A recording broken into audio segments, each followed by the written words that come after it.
हरियाणा की हर अपडेट के लिए बेल आइकन दबाएं और सब्सक्राइब करें STV हरियाणा न्यूज। नमस्कार, प्राइम टाइम डिबेट में आपका स्वागत है। आपके साथ मैं हूं खालिद हसन। 3 कृषि कानून की वापसी की मांग को लेकर किसानों का आंदोलन लगातार जारी है। इसी के तहत आज किसानों ने खेती बचाओ मंडी बचाओ और FCI बचाओ अभियान के तहत मंडियों में प्रदर्शन कर विरोध जताया और तीनों कृषि कानूनों को वापस करने की मांग की। इस दौरान आड़ती भी किसानों के समर्थन में मंडियों में उतर गए और जमकर विरोध जताया।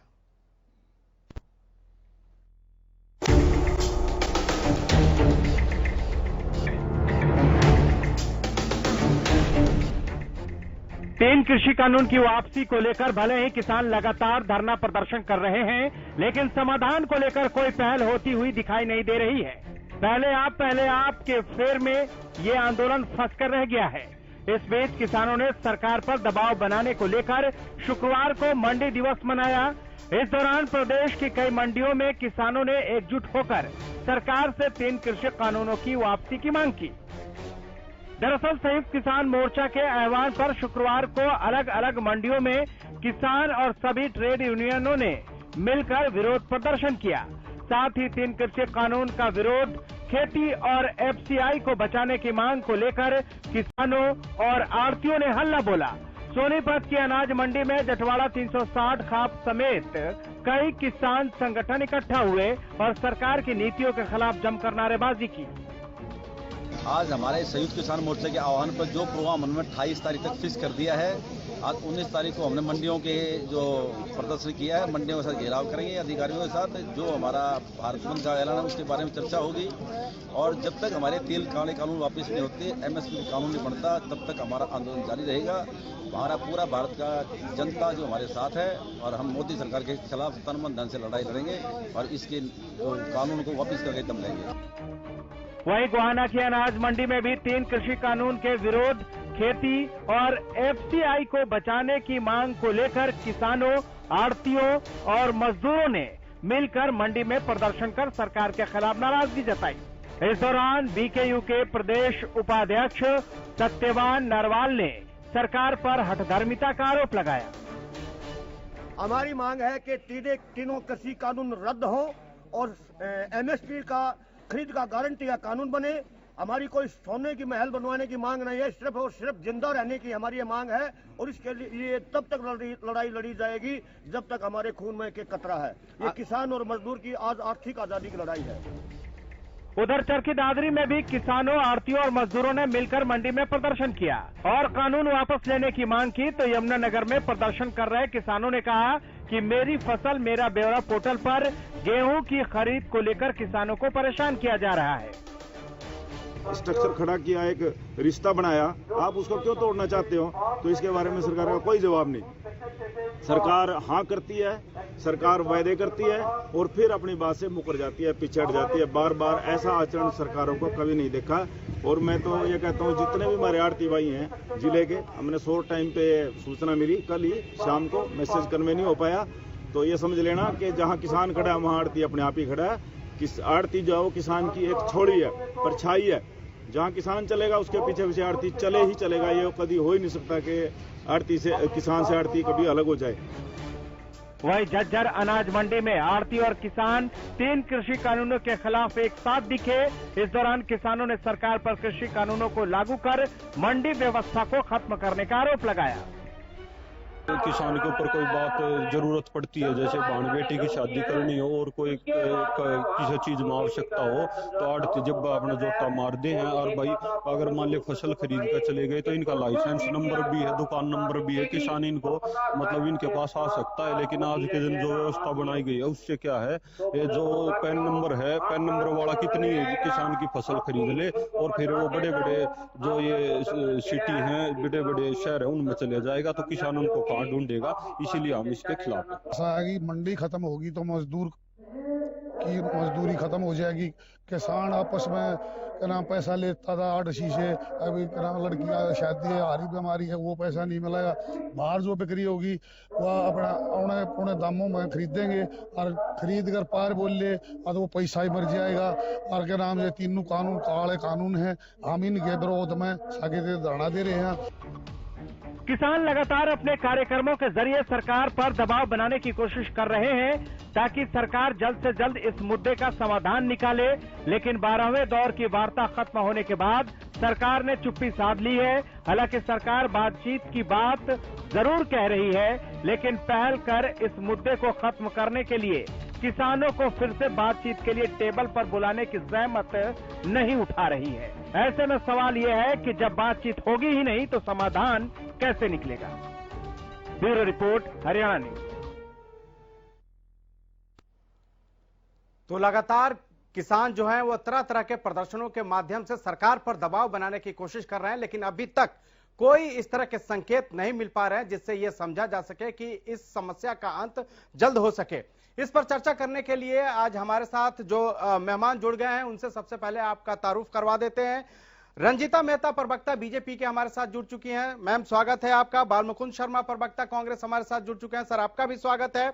सुखवंत सिंह प्रवक्ता इनेलो हमारे साथ जुड़ चुके हैं, सर आपका भी स्वागत है। सतीश नंबरदार प्रदेश प्रभारी भाकियू के हमारे साथ जुड़ चुके हैं, सर आपका भी स्वागत है। और योगेश कौशिक राजनीतिक विश्लेषक हमारे साथ जुड़ चुके हैं, सर आपका भी स्वागत है। लेकिन सबसे पहले सवाल सतीश कौशिक जी से, खेती मंडी और एफसीआई कैसे बचेगी भाई, और क्या इसी की लड़ाई किसान लगातार लड़ रहे हैं? सतीश कौशिक, माफ कीजिएगा सतीश नंबरदार जी। खालिद भाई, ये सरकार किसानों ने बनाई थी जी 2014 में और 2019 में। मैं आज एक बात आपके चैनल के माध्यम से पूरे देशवासियों को और हरियाणा वासियों को बता देना चाहता हूं, आज जो सांसद महोदय बैठे हुए हैं कुर्सियों पे, उनके पास तो हम तो 2019 में अपने हाथ कटवा चुके हैं, जनता हाथ कटवा चुकी है, लेकिन मैं आज जो माननीय सांसद हैं उनके पास पावर आज भी है। और तो मैं ये कहना चाहूंगा पूरे सांसद महोदय से, जो बीजेपी के उन्होंने अपनी पार्टी बनानी है और आगे जो उन्होंने शासन करना, सांसद बनना है, क्योंकि हम तो जो सजा 2024 में देंगे वो देंगे, लेकिन वे 155 इकट्ठे होके जो आज ये केंद्र में बैठे जो हमारे माननीय प्रधानमंत्री के खिलाफ अविश्वास प्रस्ताव करके और अपना दूसरा प्रधानमंत्री चुने, और तो आगे ये भी आ सकते हैं और पार्टी भी बची रह सकती है। किसान आज किसी भी सूरत में उल्टा हटने के लिए बिल्कुल भी तैयार नहीं है।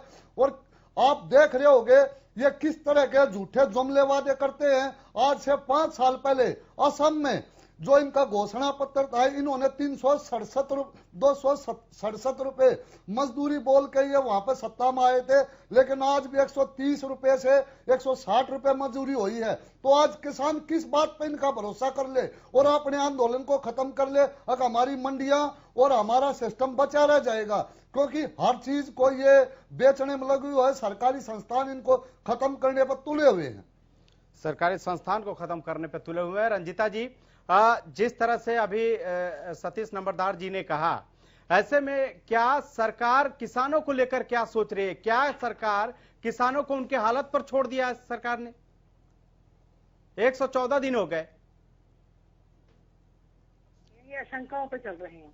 सरकार ये कर देगी, सरकार ये करने जा रही है, सरकार ऐसा करेगी, सरकार वैसा करेगी। जो सरकार कर रही है उसकी तरफ नहीं देख रही है।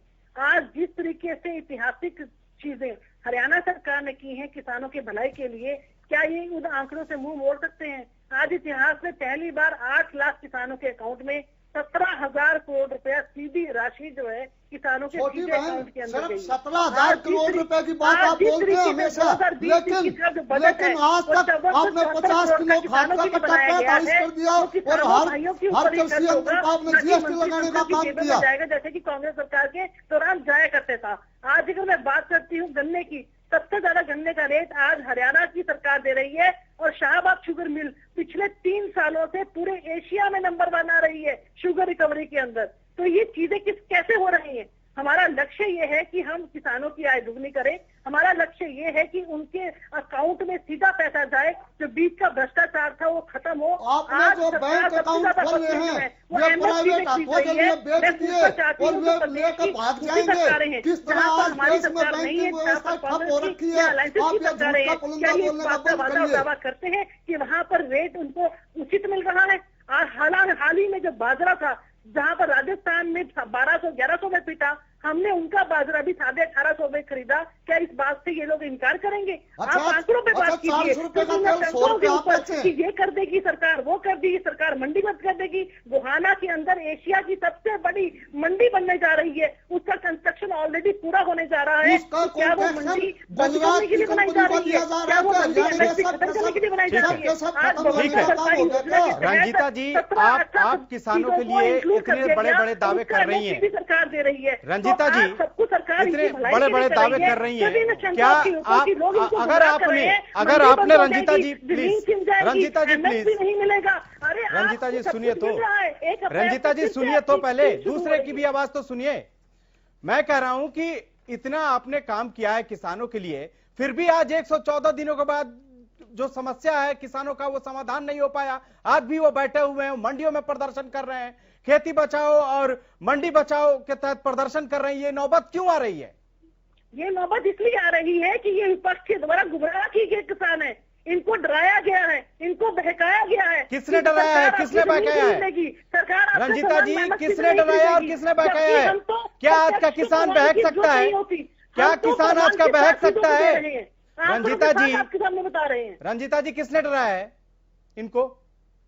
किसानों को किसने डराया, किसने बहकाया? इनको विपक्ष को मना कर रहा है, इनको बार बार जाकर बोल रहा है कि आपकी जमीन छिन जाएगी, आपकी मंडी बंद हो जाएगी, आर्थिक मतलब आप किसानों को नहीं समझा रहे हो और विपक्ष उनको समझाने में कामयाब रह रहा है, तो सरकार फेल है। जो सरकार ने रंजीता जी, फिर अगर सरकार नहीं समझा पा रही है, सरकार नहीं समझा पा रही है और विपक्ष समझा रहा है, तो सरकार फेल है इस मामले में। रंजीता जी, मैं आपका सवाल नहीं सुन पाई, दोबारा बोलिए। सवाल यह है कि आप कह रहे हैं कि विपक्ष इनको समझा रहा है किसानों को। अगर विपक्ष समझाने में सफल है तो आप विफल हैं, तभी तो समझ पा रहे हैं ये। देखिए, आज हमारा किसान बहुत भोला वाला किसान है। आप किसान को सिर्फ गुमराह कर कर वहां पर बैठने के लिए मजबूर कर रहा है। आज सरकार ने क्या उनके खिलाफ उन कानूनों को तो सरकार ऑलरेडी स्थगित कर चुकी है। अगले 1.5 साल तक वो जो कानून लागू हो ही रहे, तो आज किस जिद पर और किस आड़ी से बैठे हैं वो लोग? जब हम विपक्ष तो यही तो बात है रंजीता जी, किसानों को आप पर विश्वास नहीं है, अपना नाम किसानों को विश्वास नहीं है आप पर, इसलिए वो नहीं मान रहे हैं। बालमुकुंद शर्मा जी, कौन बहका रहा है किसानों को? अब विपक्ष पर सीधा रंजीता जी ने कहा कि विपक्ष बहका रहा है, क्या कहेंगे? देखिए, आरोप आप लोगों पर है सीधा सीधा। रंजीता जी जो बात बताना चाहती थी शायद वो बता भी नहीं पाई। इन्होंने, इनके शब्दों में मैं चला जाता हूँ, इन्होंने कहा कि शाहबाद शुगर मिल एशिया में प्रथम आ रहा है। वो शाहबाद शुगर मिल लगाया किसने? आप ये बताइए रंजीता जी से, मैं आपके माध्यम से पूछना चाहता हूँ कि जिस तरीके से सरकार ये तो क्लरिकल काम गिना रही है, ये तो कलरकों के काम है। सरकार का काम नीति है। इस और यहाँ पे कोई मेडिकल कॉलेज बनाया हो, कोई बड़ी यूनिवर्सिटी बनाई हो, कोई एम्स बनाया हो, कोई अगर मेरे से गलती रही को महिला विश्वविद्यालय बनाया हो, वो मत बोलिए। अब ये बताइए जो मैंने किसानों के लिए आंकड़े दिए, क्या वो आंकड़ों पे? मैं आपके बीच में नहीं बोला, मैं चुप हो जाता हूँ। मैं तो बिल्कुल हेल्दी डिबेट करना चाहता हूँ। मुझे बीच में बोलना बिल्कुल पसंद ना, मैं बीच में बोलूंगा तो आप कितना भी झूठ बोलो, मैं कभी नहीं आपके बीच में बोलूंगा। ठीक है बालमुकुंद, मैं ये कहना चाहता हूँ जल्दी से। अब मेरी खालिद जी, मेरी आवाज आ रही है आपकी? जी बिल्कुल आ रही है सर, बोलिए, कंटिन्यू कीजिए। सरकारों का काम नीति निर्धारण। अब जैसे इन्होंने 3 कानून बना दिए, ये कानून बनाना इनके हाथ में है। उसके बाद आगे क्लरिकल काम है, जो भी खरीद होगी, घोटाले होंगे, लोगों के साथ अन्याय होगा, जमीन हड़पी जाएंगी, वो आगे का काम उद्योगपतियों के हाथ में चला जाएगा। सरकार को नीतियां बनानी होती हैं, शराब की पॉलिसी बनाती है सरकार। सरकार का केवल नीतियां बनाना है, इंप्लीमेंटेशन आगे कार्यपालिका, कर्मचारी, क्लरिकल स्टाफ, ब्यूरोक्रेसी वो लोग करते हैं। हम लोग जो हैं, संजीता मेहता जी और हम जो लोग हैं, राजनीतिक लोग जो हैं, हमारा काम नीति निर्धारण करना। नीति निर्धारण ये करना है कि स्वास्थ्य सेवाओं के लिए विस्तार करना, एम्स बनाना, जैसे हमने झज्जर में बनाया, यूनिवर्सिटी बनाई है, जैसे हमने 19 यूनिवर्सिटी बनाई, हमने पावर प्लांट लगाने, हमने खेतगढ़ में, जांडली कला में, खानपुर में, यमुनानगर में अपने टाइम में 4 पावर प्लांट लगाए। उपलब्धियों की बात छोड़ के किसानों पे बात करिए, किसानों पे बात कीजिए। वो किसने क्या बनाया पूरा देश और फिर पूरा प्रदेश जानता है। देखिए किसानों पर आ जाइए आप। हाँ, किसानों की बड़ी सिंपल मांग है कि एमएसपी पे कानून बना दिया जाए, और जब इस देश में दवाई, चीनी, चाय पत्ती, जो भी चीजें है वो एमआरपी है उनपे, और जो चीज खरीदी जाती है उस पर एमएसपी लागू होती है।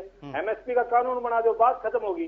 उसके बाद छोटी मोटी बातें हैं वो एमएसपी का कानून बना दो, बात खत्म हो जाए। सुखवंत सिंह के पास भी जाना चाहेंगे, प्रवक्ता नेलो भी हमारे साथ बने हुए हैं। सुखवंत सिंह जी, सीधा सीधा आरोप यही है कि विपक्ष जो है किसानों को बहका रहा है। क्या आज का किसान विपक्ष के बहकावे में आ सकता है? खालिद भाई, आपको भी नमस्कार और सब साथियों को नमस्कार जी। देखो, आपने जो सवाल पूछा रंजीता जी से कि इसका मतलब तो सरकार फेल है अगर विपक्ष बहका रहा, तो उसका जवाब रंजीता जी ने नहीं दिया।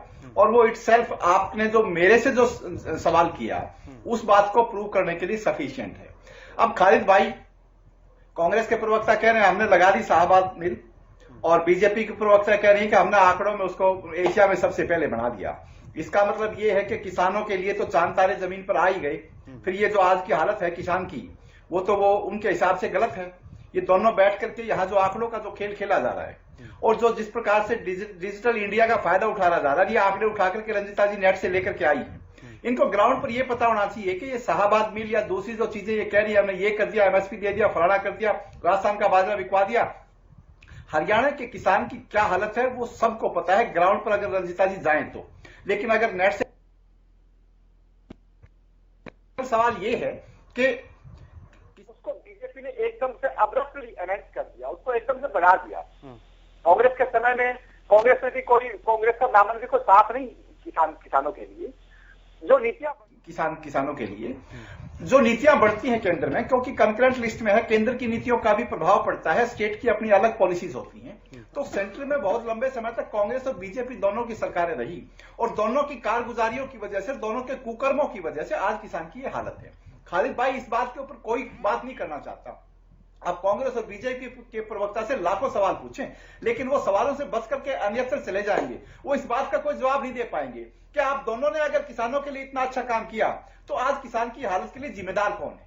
और आज क्यों किसान जो है ना अपनी इस बात के लिए लड़ाई लड़ रहा है कि हमारी जमीनों के ऊपर उसको इस बात की है कि हमारी जमीन चली जाएंगी? क्यों किसान आर्थिक रूप से अपने बच्चों को भी नहीं पढ़ा पा रहा? क्यों किसान आर्थिक रूप से असुरक्षित है? ये सब चीजें अगर इन सब दोनों इन लोगों कांग्रेस और बीजेपी ने मिलकर के कुछ किया होता, तो आज किसान की हालत ये नहीं होती, वो भी पूंजीवाद की तरह पनप रहा होता। लेकिन खालिद भाई, असल चीज ये है कि ये लोग बचेंगे उस बात से और सही सवाल का जवाब नहीं देंगे। आज आवश्यकता इस बात की कि किसान के माथे पर जो चिंता की लकीरें हैं उनको दूर कैसे किया जाए, और सबसे बड़ा सवाल यह है कि तीनों काले कानूनों को वापस विड्रॉ करके, और ये सरकार कम से कम एक बार उस चिंता को कम कर सकती है। ठीक है, योगेश कौशिक जी, राजनीतिक विश्लेषण लगातार हमारे साथ बने हुए हैं। सर, सवाल यह है कि 114 दिन बीत चुके, सरकार भी कोई भी अपने तरफ से अभी पहल करती हुई दिखाई नहीं दे रही है। जरूर ये बात कहा जा रहा है कि सरकार बातचीत के लिए तैयार है, लेकिन बातचीत के लिए जो कदम उठाना चाहिए, जो इनिशिएटिव लेना चाहिए, वो सरकार की तरफ से नहीं लिया जा रहा है। क्या सोच रहे हैं आप, ये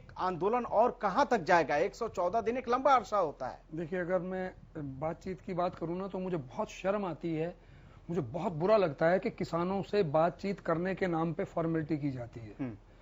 और मैं दुनिया के हर युद्ध का भी एक उदाहरण दे सकता हूं। दो देशों के अंदर युद्ध होते हैं, सैकड़ों लोग मारे जाते हैं, शहीद होते हैं, उसके बाद भी अक्रॉस द टेबल बात होती है। बिल्कुल। लेकिन ये तो हमारे अपने भाई हैं, हमारे अन्नदाता हैं, जो हमें रोजी भी मुहैया कराते हैं, रोटी भी कराते हैं। ठीक है, उनके बारे में सरकार एकदम निष्क्रिय है, उनका कोई रुझान उसकी तरफ नहीं है।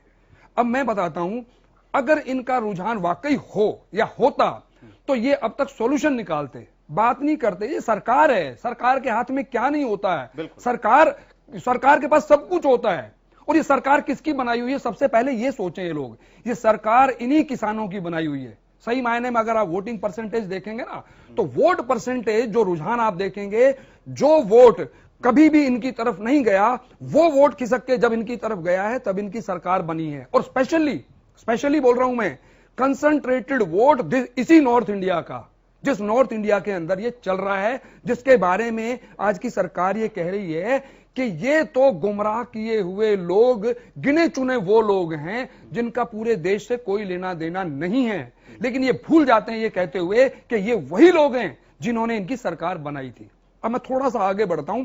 मुझे बहुत अफसोस होता है कि किसान के साथ जब ऐसा होता है। मेरा मानना है कि जो किसान का नहीं है ना, तो वो इंसान का भी नहीं है, उसमें कोई इंसानियत नहीं है कि आपको जो रोटी दे रहा है आप उसे बदनाम कर दो। अब मैं आता हूं छोटी छोटी बातों पे। मैं मैडम की बात से कईयों से सहमत हूं। सहमत क्या, वो तो आंकड़े बोलते हैं कि हाँ इन्होंने इतना पैसा दिया। अब उसको 8 लाख से डिवाइड करके चेक कर लें एक के खाते में कितना जाता है, वो क्या होता है उसको छोड़ दो। 15 से 16-17 रुपए पर डे मिलते हैं। वो जो 2000 का जो इन्होंने झुंझुना 6000 का दिया है ना लोगों को, 16 रुपए पर डे एक किसान को मिलते हैं, जो पूरे देश में बांट रहे हैं ये लोग। अब मैं बात करता हूं, देखो बीज के रेट बढ़ गए हैं, खाद रेट तो बढ़ी गए हैं, वो 50 किलो का कट्टा 45 किलो का हो गया है। तेल के रेट कहां चले गए, उनको छोड़ दिए। बिजली, अब इन सबको मैं मान लेता हूं, चलो आप जहां मर्जी बढ़ाओ, मैं सहमत हूं उससे, लेकिन स्वामीनाथन रिपोर्ट पे क्यों खामोश और क्यों चुप रह जाते हैं कोई भी, चाहे वो कांग्रेस हो चाहे बीजेपी हो। मैं दोनों को कटघरे में खड़ा करता हूं इस मामले में कि कांग्रेस ने शुरू किया था तो खत्म क्यों नहीं किया, उसकी वजह मुझे मालूम है, लेकिन मैं कह रहा हूं कि इन लोगों को ईमानदारी से अपनी जनता के सामने आना चाहिए। इनकी जनता जो है वो सुनती है। मोदी जी की आज के दिन उनसे बड़ा और उनसे पॉपुलर लीडर हिंदुस्तान में नहीं है, और कोई शायद कई 1-2 दशक तक तो शायद ना भी हो जो इतना पॉपुलर हो जाए, लेकिन वो इस मामले को टच नहीं करेंगे। कभी घोड़ा, कुत्ता, बिल्ली, कभी कुछ मोर पाल लो, कभी कुछ, उन बातों पे बोलेंगे, बेवजह की बातों पे बोलेंगे अपनी मन की बात में। किसानों को वो ये नहीं समझा सकते कि सरकार की ये मजबूरी है। वो मजबूरी भी मैं आज बोल देता हूं, सरेआम सब लोग किसानों को भी समझ में आ जाना चाहिए, अगर वो कहीं कंप्रोमाइज पे आना चाहे तो।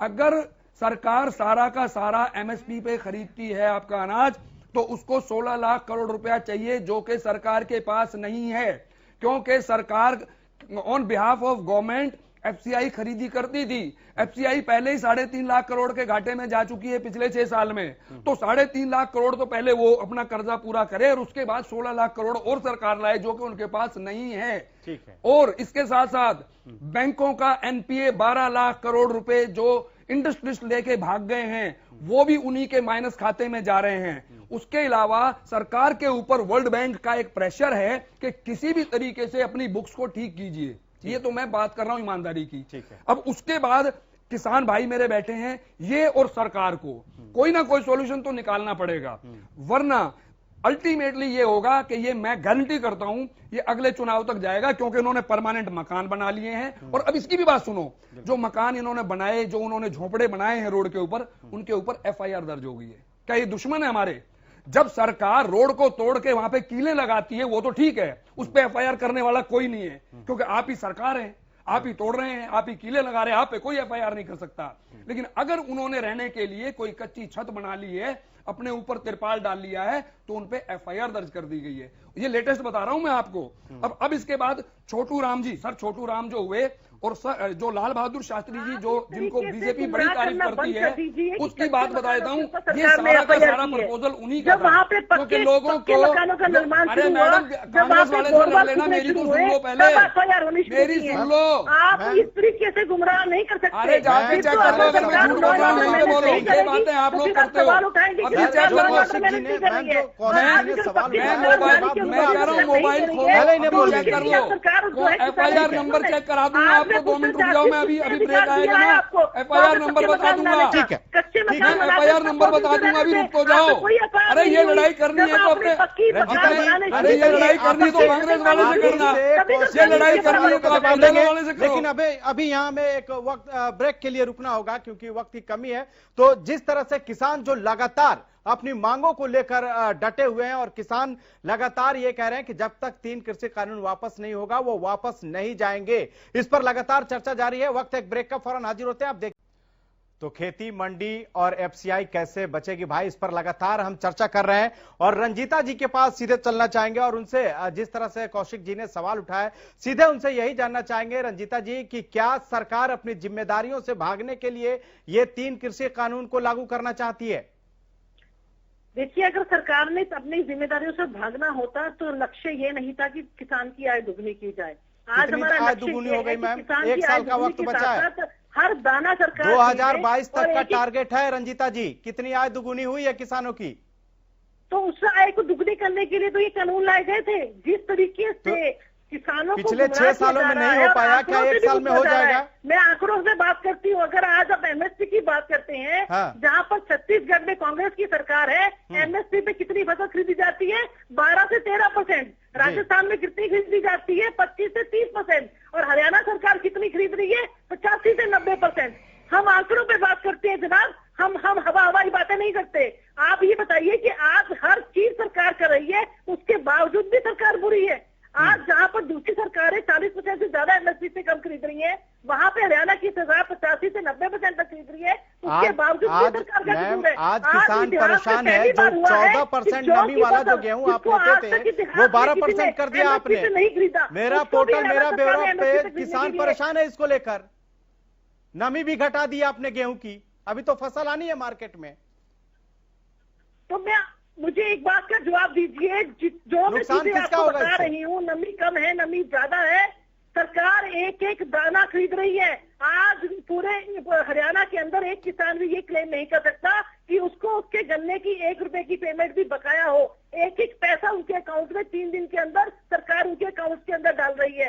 आज अगर हम बात करते हैं, किसान से ही जान लेते हैं, किसान से ही जान लेते हैं। सतीश जी, क्या सरकार जो गन्ना की अभी बात कर रही है, 1-1 रुपया सबको मिल गया है, किसानों को मिल गया है? मैं अपने प्रवक्ता महोदय से पूछना चाहूंगा, क्यों सरेआम बोल के, ये तो आपने अभी बड़ौदा चुनाव में भी देख लिया होगा किस तरह आपने जनता ने नकारा है।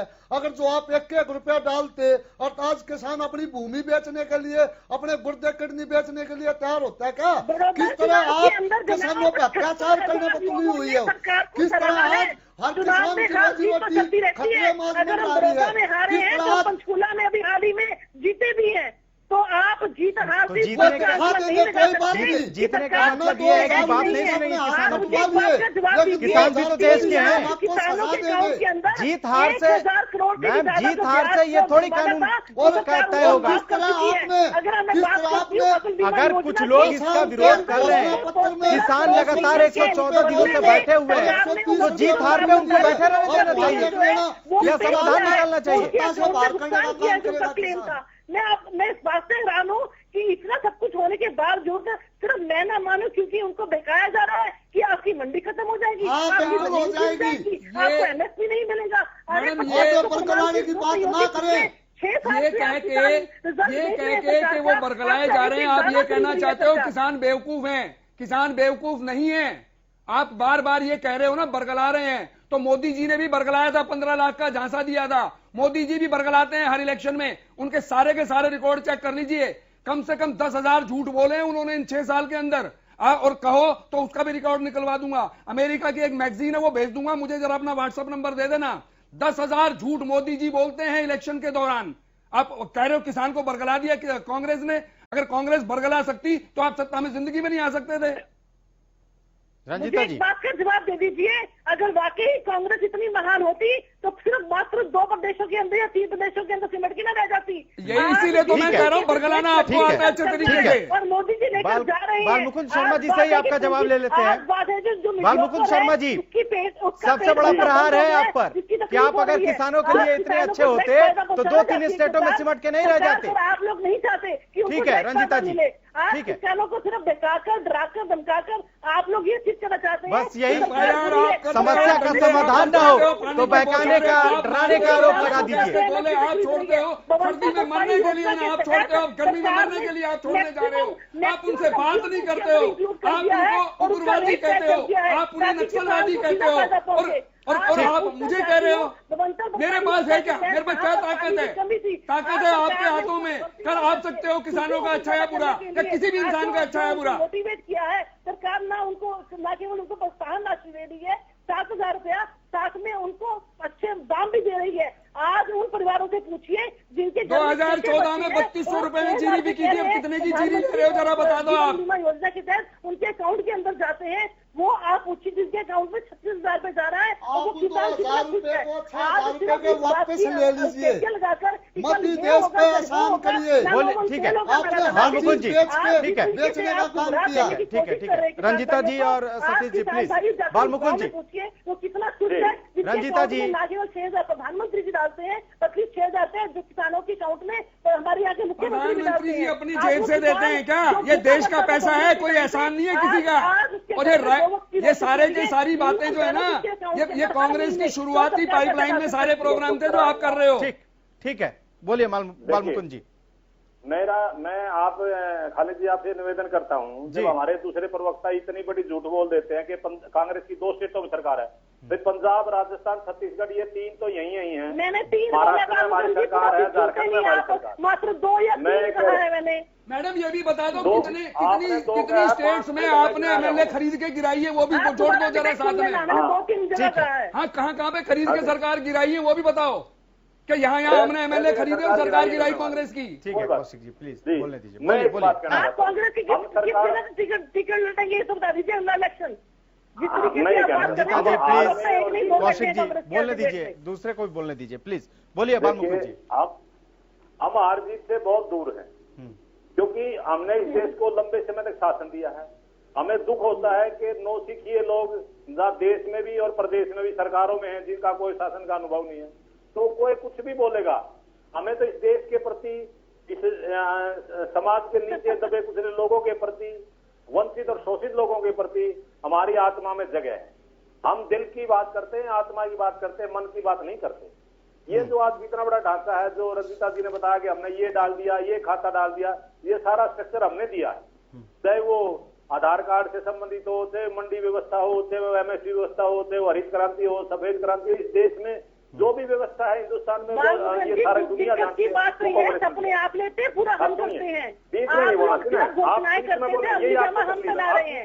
आप सिर्फ सोचते थे और उसको सोचकर छोड़ देते थे। आज उसको जमीन में, हकीकत में जब हम जमीन पर लेकर आते हैं, आपके मैनिफेस्टो के अंदर तय किए एमपी एक्ट, अब आप उस पर से मुकरेंगे कि आपके जो मैनिफेस्टो में नहीं था, आप उस बात से इनकार करेंगे। ठीक है रंजीता जी, बाल मुकुंद जी को भी बोलने दीजिए प्लीज। बात तो ये है, रंजीता जी प्लीज बोलने दीजिए दूसरे को भी कम से कम। सम्मान ही नहीं करते।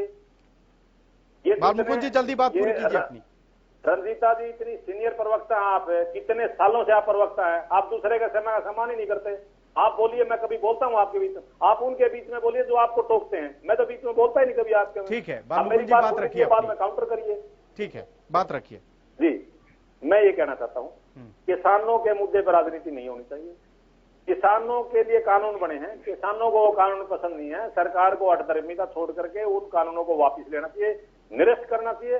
और फिर सरकार अगर संजीदगी है तो ये जो सदस्य हैं, 40 सदस्य हैं, इनको बैठा करके लगातार लंबी वार्तालाप करके फिर दोबारा किसानों के लिए कानून आ जाए। ये तो किसान ही देखिए, अगर विपक्ष अगर मांग करता है तो सरकार ये मानती है, इज्जत का प्रश्न बना लेती है। अब वो लोकसभा में भी बहुमत में है, राज्यसभा में भी बहुमत में है, इसमें विपक्ष तो इनके इस बात को उंगली उठाई नहीं सकता, क्योंकि हम तो वो राजनीतिक लोग हैं जिन्होंने प्रजातंत्र को मजबूत किया इस देश में। हमने इन्होंने जो कानून बना दिया उसकी सड़कों पर लड़ाई लड़ने के लिए किसानों के साथ है। और किसान नहीं चाहते हैं हमारे मुस्तकबिल के लिए नहीं है। जमहूरियत में किसान सुखवंत सिंह जी, आखिर सरकार कानून वापस क्यों नहीं ले पा रही है? किस तरह की बाधा है सरकार के पास? क्या दिक्कत है? बहुत से कानून वापस भी हुए हैं सरकार बनने के बाद, लेकिन अभी क्या दिक्कत है? और अब तो एक और कानून आ गया है, संपत्ति क्षति बिल जो पास हुआ है, इसका क्या तात्पर्य है अभी इस समय जबकि किसान आंदोलन चल रहा है? ये डराने वाला बिल है, मेरे से पूछ रहे हैं आप? नहीं, मैं सरकार का डराने वाला बिल है। सरकार ये चाहती है कि कोई भी इस आंदोलन में शामिल ना हो, और शामिल हो तो उसके घर नोटिस भेज के खालिद भाई ये बात सरकार को ये पता लग गया कि बाल मुकुंद शर्मा वहां से निकला है। ठीक है, जो प्राइवेट लोग अपने वहाँ पर बड़े एफसीआई के गोदाम नहीं संभाल पाते अनाज को, तो वो अनाज को स्टोर करके संभालते हैं, उनको क्षति पहुँचाने का काम करेंगे। सुनती रहे सरकार। रंजीता जी देखो, रंजीता जी ने जो योगेश कौशिक जी ने जिन बातों का उठाया उसका जवाब नहीं दिया। रंजीता जी, बदले होने से कोई फायदा है नहीं, बात दूसरे की भी सुनी जाती है। रंजीता जी प्लीज दूसरे की भी बात सुनिए, कम से कम 1 हो गई है आप। कि आप चाहते हैं कि देश तरक्की करे। रंजीता जी प्लीज दूसरे को भी बोलने दीजिए। बोलिए सुखवंत सिंह जी। तो खालिद भाई, अब आपने सवाल पूछा कि क्या अड़चन है। देखो, जब मोदी सरकार आई थी तो उसने कितने सिविल जो एक्ट थे उनको विड्रॉ किया था। अब मैं खुद नहीं समझ पा रहा, पूरा देश नहीं समझ पा रहा खालिद भाई कि वो कानून जो जिसको किसान नहीं चाहते, जिसके बारे में किसान ये मानते हैं कि वो जमीनें छीनने के लिए है, जिसके बारे में किसान ये मानते हैं और हम सब मानते हैं कि वो कॉर्पोरेट का आगे बढ़ाने के लिए है, उन कानूनों को किसान सरकार विड्रॉ क्यों नहीं कर रही? ये एक बड़ा सवाल, आपने बड़ा अच्छा सवाल किया है। और मेरे हिसाब से वो इसलिए नहीं कर रही क्योंकि ये सरकार कॉर्पोरेट की सरकार है, ये पूंजीवादी लोगों की सरकार है और पूंजीवादी लोगों के कहने इशारे पर ये कानून लाए गए हैं। पूंजीवादी लोग तो मुट्ठी भर है खालिद भाई, हम सब ने देखा कि कोरोना काल के समय जो सबसे जरूरी चीज है वो खेती है। उस खेती ने हमारी प्राइमरी चीजें हैं और अब इस कॉर्पोरेट की नजर उस खेती पर है, उस जमीन पर है और उस जमीन को छीनने के लिए कानून लाए गए हैं। अब बड़ी मशक्कत के बाद इन लोगों ने पूंजीवाद ने इनसे कानून बनवा दिया, उसको विड्रॉ कैसे करें?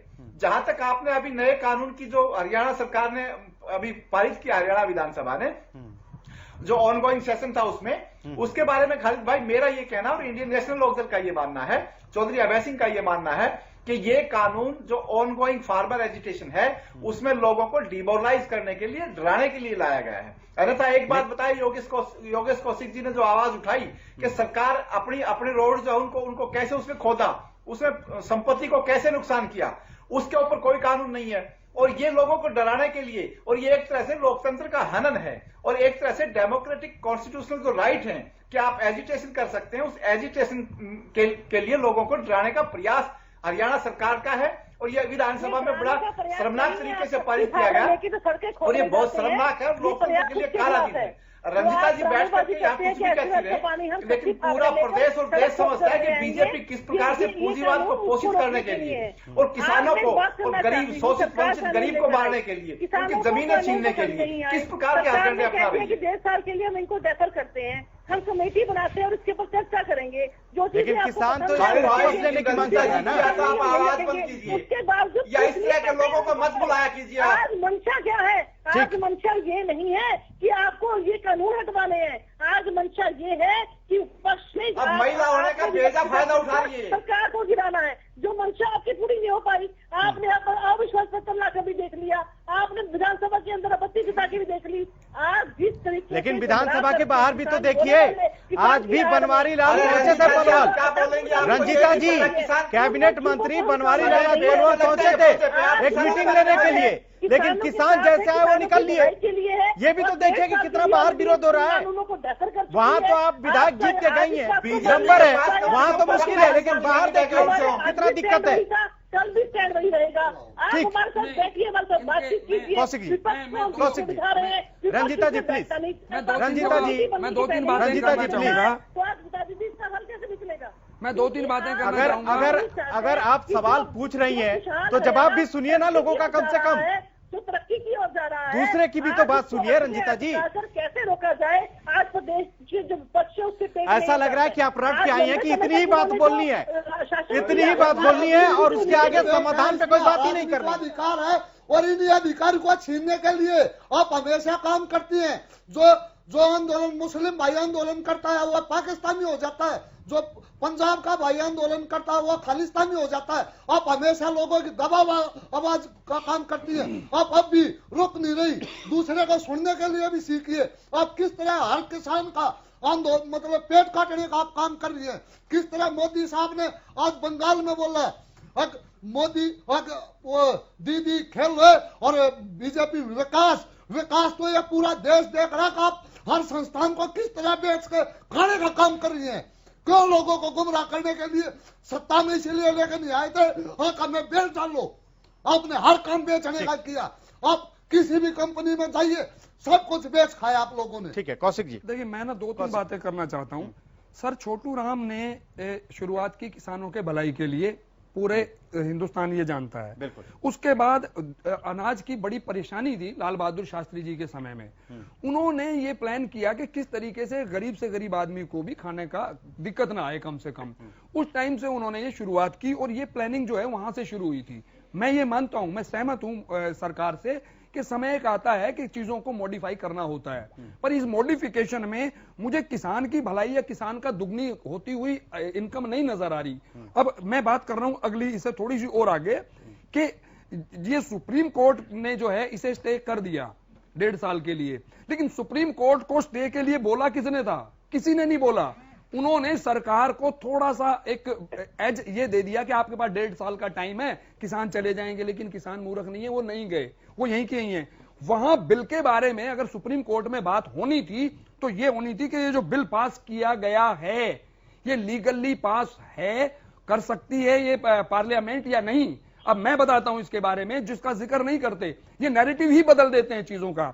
ये बिल जो है किसानी जो मुद्दा है वो स्टेट मुद्दा है, ये स्टेट ही डिसाइड करेगी कि किसानों के लिए क्या करना है, क्यों करना है। जैसे अभी रंजीता जी बोल रही थी, बड़े चौड़े होकर बोल रही थी कि हरियाणा के अंदर खरीदारी ज्यादा है। हाँ है, मैं मानता हूं, पर क्या पूरे देश में है? नहीं है, ये इन्हें मानना चाहिए। अगर सेंटर का मुद्दा है तो पूरे देश के अंदर क्यों नहीं है ये खरीदारी? अरे नहीं, आप बात कर रहे हो, अगर ये मुद्दा सेंटर का है तो पूरे देश में खरीदारी क्यों नहीं है? सिर्फ हरियाणा का जिक्र क्यों कर रहे हो आप? नहीं, पूरे देश का करो आप। आपको मालूम ही नहीं है, आपको मालूम ही नहीं है, क्योंकि ये स्टेट का मुद्दा है। जिन्हें आदत है बंजर में भी फूल खिलाने की, आप लोग जिस तरीके से षड्यंत्र करके सरकार को बदनाम करने का, अरे सरकार को बदनाम करने की जरूरत नहीं है, उसके कर्म से ले डूबेंगे। ठीक है रंजीता जी, मेरा एक अहंकार जो आ गया इन लोगों में, ये रावण को भी उसके अहंकार ने मारा था। मैम, बिहार में यही कानून 2006 में वहां पे एपीएमसी एक्ट को खत्म कर दिया गया, अब वहीं लागू हुआ। हाल क्या है?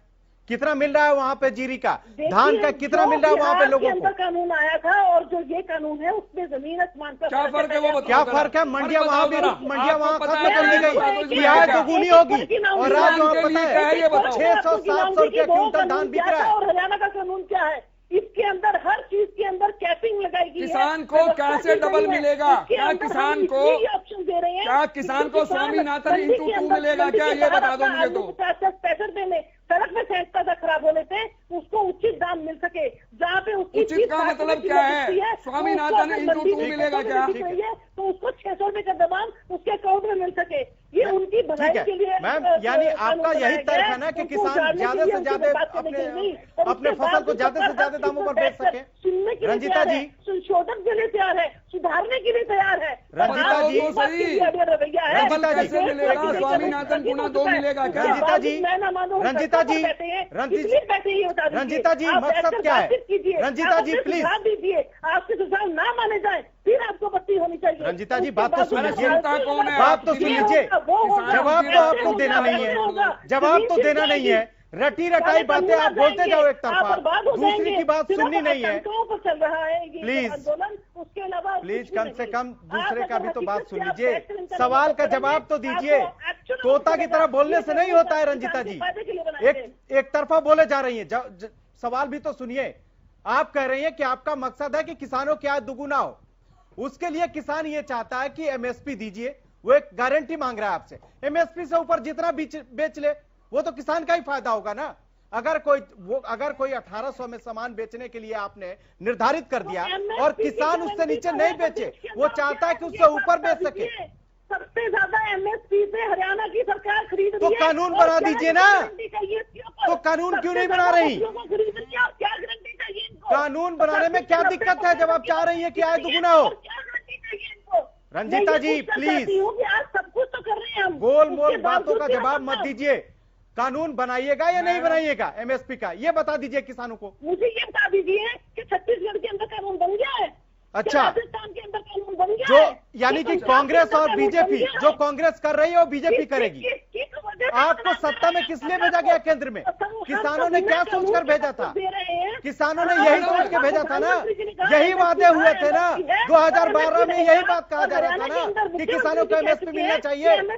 आज क्यों, आज उस बात से क्यों पलट रहे हैं आप? मैडम, थोड़े दिनों में ये कहने लग जाना पाकिस्तान में एमएसपी मिल रही है, बांग्लादेश में मिल रही है, अफगानिस्तान में मिल रही है। जरा ये सवाल करना, अमेरिका में पूछो चावल क्या रेट है, क्या दे रहे हो? वो अपने आप को कंपेयर करो किसी ढंग के स्टेट से, और सारी की सारी स्टेट तो बर्बाद करके छोड़ दी है। एप्पल का कंपैरिजन एप्पल के साथ होगा, और देशों का कंपैरिजन तो देशों के साथ होगा, और देश का कंपैरिजन देश के साथ होगा। अगर आप जीडीपी की बात करती हो, आप देखिए जीडीपी तो बर्बाद करके छोड़ दिया आपने, बैंकों को डुबोने में लग रहे हो आप। पूरे हिंदुस्तान को बालमुकुंद जी, बालमुकुंद जी, नैना वाली सरकार है, ठीक है, आपने दिया नहीं। मैडम होमवर्क करके आंकड़ों पे आया करो जरा। बालमुकुंद जी, ये बोलने का तो ज्यादा बोलने से चाहती, नतीजे नहीं निकलते। किसानों के मुद्दे पे बोलना नहीं चाहती, ये तो बातों को घुमा रही है गोल गोल। बहुत कुछ इन्होंने किया है, फिर भी किसान इनकी बातों को नहीं समझ रहे हैं। हम यही पूछ रहे हैं कि अगर विपक्ष समझाने में सफल है तो क्या सरकार विफल है? तो जवाब नहीं दे रही है। विपक्ष की क्या भूमिका अब होनी चाहिए? 114 दिन हो गया सर। विपक्ष की भूमिका किसानों के साथ खड़े हैं और सड़कों पे लड़ाई। विपक्ष की भूमिका भी आप ही डिसाइड कीजिए रंजीता जी, पक्ष की तो डिसाइड कर ही रही है। बोलना ही नहीं आपने बोलना ही नहीं किसानों के मुद्दे पे। एक वोट के द्वारा और दूसरा बोलेगा तो उसे बोलने नहीं देना। सरकार के खिलाफ सड़कों पर लड़ाई लड़ रहे हैं, लड़ते रहेंगे। किसान महापंचायतों का आयोजन कर रही है कांग्रेस पूरे देश में, जैसे प्रियंका जी उत्तर प्रदेश में कर रहे हैं, सचिन पायलट जी राजस्थान में कर रहे हैं, कुमारी शैलजा जी हरियाणा में कर रहे हैं, किसान महापंचायतों का आयोजन कर रहे हैं। 114 दिन हो गया ना बालमुकुंद जी, लेकिन कोई समाधान दिखाई नहीं दे रहा अभी तक। देखिए, चुनी हुई सरकार है, डेमोक्रेसी सेटअप है, ठीक है, विपक्ष की भी एक भूमिका होती है, जो वो लोगों की आवाज बनता है विपक्ष। हमें अविश्वास प्रस्ताव लेके आए थे, उसमें भी जो लोग बाहर कुछ बोल रहे थे, अंदर कुछ बोल रहे थे, वो तेरे बेनकाब किए हैं हमने। और सरकार के खिलाफ फिर हम अविश्वास प्रस्ताव लाएंगे, हम अपनी कोशिश जारी रखेंगे। और हमको ये कहते हैं आज के टाइम में जिम्मेवारी होनी चाहिए। ठीक है, वो जो लोग अगर सरकार से समर्थन वापस ले ले, ठीक है, संदेश जाएगा और उसके अंदर भी अपनी शाबाशी ढूंढते हैं। ये है कांग्रेस की सरकार। बालमुकुंद जी, मेरा मानना ये है, जब भी कोई एजिटेशन होता है ना, वो एजिटेशन होता पब्लिक से शुरू है, लेकिन अल्टीमेटली उसके जो सॉल्यूशन होते हैं वो पॉलिटिकल होते हैं। और पॉलिटिकली जैसे बीजेपी सरेआम मैदान में कूद गई कि ये सब कुछ ठीक है, तो आप लोग भी सरेआम क्यों नहीं ओपनली ये डिक्लेयर करते हैं कि ये कानून गलत है और ऐसे गलत है और हम इनके साथ हैं? क्योंकि अल्टीमेटली जो सॉल्यूशन होता है वो पॉलिटिकल सॉल्यूशन ही होता है। दो पॉलिटिकल पार्टीज के डिसीजन होते हैं। आप लोग अंदर से आपकी नहीं मानी, मैंने मान लिया। आप लोगों की बिना माने ध्वनि मत से इन्होंने पारित कर दिया, मैंने मान लिया। लेकिन जनता के बीच में आप क्यों डर रहे हैं इनसे? जनता के बीच में आइए, सरेआम खड़े होकर कहिए कि ये गलत हैं, हम इनके साथ नहीं हैं। और अगर हम आते हैं तो हम ये करेंगे। बालमुकुंद शर्मा जी बोलिए, जवाब दीजिए जल्दी से। उसके बाद सुखवंत सिंह जी अंग्रेजों को इस देश से खदेड़ दिया। आज वो अंग्रेज जिनका सूर्यास्त नहीं होता था, भारत से शुरुआत की थी हमने, आज उनको एक खून में उनके घर पहुंचा दिया। ये हम लोगों का बलिदान है ना। ये जो लोग आज सत्ता में, इन्होंने तो उंगली नखून भी नहीं कटवाया। हम डरने वाले लोग नहीं है सर। उस टाइम पूरा देश आपके साथ था। ये इन मैडम के भी दादे परदादे आपके साथ थे। उस टाइम पूरा देश एक था। अब आप एक राजनीतिक दल से लड़ रहे हैं जहां आप बहुत कमजोर हैं। बाकी सारी चीजें आपकी, ठीक है, मैं ये कहना चाहता हूँ। ठीक है, वक्त की कमी है। सुखवंत सिंह जी जल्दी से लास्ट कमेंट दीजिए, जल्दी से 10 सेकंड में सर प्लीज। बालमुकुंद जी और खड़े रहेंगे जल्दी से। सुखवंत सिंह के साथ, दबे कुचले लोगों के लास्ट साथ, कमेंट लोगों के साथ, वंचित शोषित लोगों के साथ, आदिवासी लोगों देखो के खालिद भाई, ये दोनों ही पार्टियां जवाब इसलिए नहीं दे पाएंगी कि दोनों का ही दामन जो है ना खून से लाल है किसानों के। और ये योगेश कौशिक जी ने बिल्कुल ठीक कहा, आपने भी बिल्कुल ठीक पूछा कि कांग्रेस इसलिए डेयर नहीं कर रही, उसका साहस इसलिए नहीं हो पा रहा क्योंकि उसको पता है कि किसान उसकी भी क्या हालत करेंगे। असल बात यह है कि ईमानदारी से अगर किसानों के हित में सरकारों ने काम किया होता, केंद्रीय सरकारों ने काम किया होता, तो निश्चित रूप से आज किसान की हालत ठीक होती। वो भी दूसरे समाज के दूसरे वर्गों के साथ कदम करते हुए अपने आर्थिक विकास को देखता। 114 दिन बाद भी समाधान की आस नहीं दिखाई दे रही है। आज खालिद भाई किसान पूरा मन बना चुका है और 26 तारीख को भारत बंद सफल होगा पूरी तरह पूरे देश में। और आज पूरे देश का किसान खड़ा हो चुका है। और इस जो लोकतंत्र विरोधी सरकार है, जो स्टेटों में लोकतंत्र विरोध का किस तरह किसानों पे झूठे मुकदमे लगाने का काम, समाधान मैं बता रहा हूँ सरकार के हाथ में। सरकार को ये कानून वापस लेने में जाता क्या है जब स्टे हो गया है? तो ठीक है रंजीता जी, कानून वापस लेने में क्या दिक्कत है? जल्दी से 10 सेकंड में, वक्त की कमी है। मैं बार बार उस बात को दोहराऊंगी नहीं। मैं बार बार इस बात को कह चुकी हूँ कि सरकार किसानों के साथ है, लेकिन कानून वापस नहीं लेगी। ठीक है, ठीक है। आप तमाम गेस्ट हमारे साथ जुड़े, इसके लिए आपका बहुत बहुत शुक्रिया। तो लगातार जो किसान है 114 दिनों से आंदोलन पर है, लेकिन समाधान की आस कहीं से दिखाई नहीं दे रही है। और जो सरकार के पक्ष रख रहे हैं वो भी यही कह रहे हैं कि सरकार कानून वापस नहीं लेगी, यानी कि अभी कोई आस नहीं है। अब भविष्य में क्या होने वाला है इसका इंतजार आपको भी करना है और पूरे देश को भी। फिलहाल इतना ही, मुझे दीजिए इजाजत, आप देखते रहिए हरियाणा न्यूज।